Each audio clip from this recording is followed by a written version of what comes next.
présent à Ashboville, le lundi 14 février 2022, pour effectuer les démarches administratives en vue du transfert du corps de son fils, Béraud-Gnossian Ulrich Cédric, décédé dans un accident de la circulation. Béraud Gérard a accepté de parler de la disparition tragique du joueur de l'ES Ashboville. Gérard Béraud était, le lundi 14 février 2022, à Ashboville, pour mener les démarches administratives en vue du transfert du corps de son fils footballeur Béraud-Gnossian Ulrich Cédric décédé, le vendredi 11 février 2022, dans un accident de la circulation, avec deux autres joueurs de l'entente sportive d'Ashboville. Malgré le deuil qui le frappe, ce père, lui-même, ancien footballeur ayant évolué à Bouna, au Stella Club, à Korogo et à Bessam, est digne dans la douleur. Le père Béraud Gérard se souvient du vendredi noir. Il a accepté de revenir sur l'événement tragique qui continue de le dévaster. Je savais que mon fils faisait un test dans un club d'Ashboville.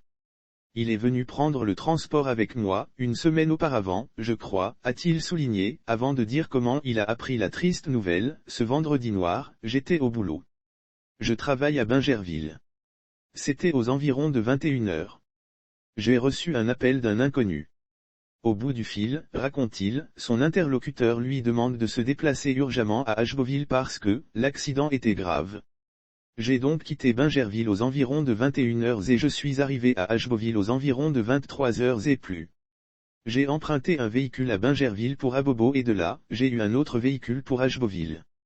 C'était long, raconte le père éploré. Mon enfant était réellement décédé. Une fois sur les lieux à Ashboville, il s'est rendu directement à l'hôpital. Le mal était déjà fait. L'enfant était déjà décédé. Il y avait beaucoup de morts. Je suis entré pour constater. Mon enfant était réellement décédé, raconte-t-il, la gorge nouée. Lire aussi Tabissou, un grave accident de la circulation fait plusieurs victimes à l'en croire. Il avait bien voulu rentrer à Abidjan avec le corps le samedi 12 février 2022, mais l'administration a travaillé le matin. Donc on n'a pas pu avoir les papiers nécessaires pour le transfert du corps. Nous sommes présentement à Ashboville dans le but de transférer le corps à Abidjan où il sera inhumé. Après Ashboville, il va falloir faire des papiers à Abidjan pour l'inhumation, a dit Béraud Gérard. Il espère qu'il pourra terminer rapidement les démarches administratives à Ashboville et à Abidjan où l'inhumation est prévue ce mercredi 16 février 2022, si tout se passe comme souhaité.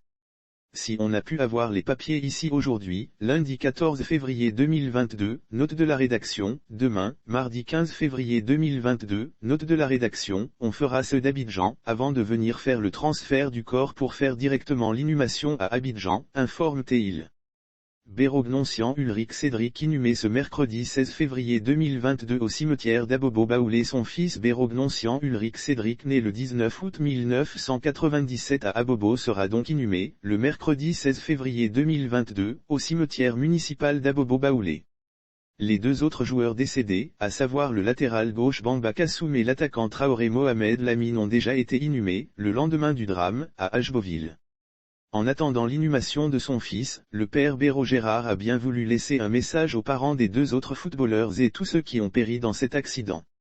Lire aussi grave accident de la circulation à la Riviera, un camion de nettoyage de rue écrase 7 personnes à un rond-point. Moi, je suis un ancien footballeur. Je suis passé par Bouna, le Stella, Korogo, Bessam. Quand j'ai mis fin à ma carrière, je suis allé jouer les compétitions de corpo avec la SDV. Je dis yako à tout le monde. C'est déplorable que des joueurs meurent dans ces conditions. Ce sont de jeunes footballeurs qui meurent au début de leur carrière. Mon fils n'était pas seul. Il y avait d'autres personnes tuées dans cet accident. C'est vraiment déplorable, a-t-il conclu. Sauf autorisation de la rédaction ou partenariat préétabli, la reprise des articles de l'infodrome.com, même partielle, est strictement interdite. Tout contrevenant s'expose à des poursuites.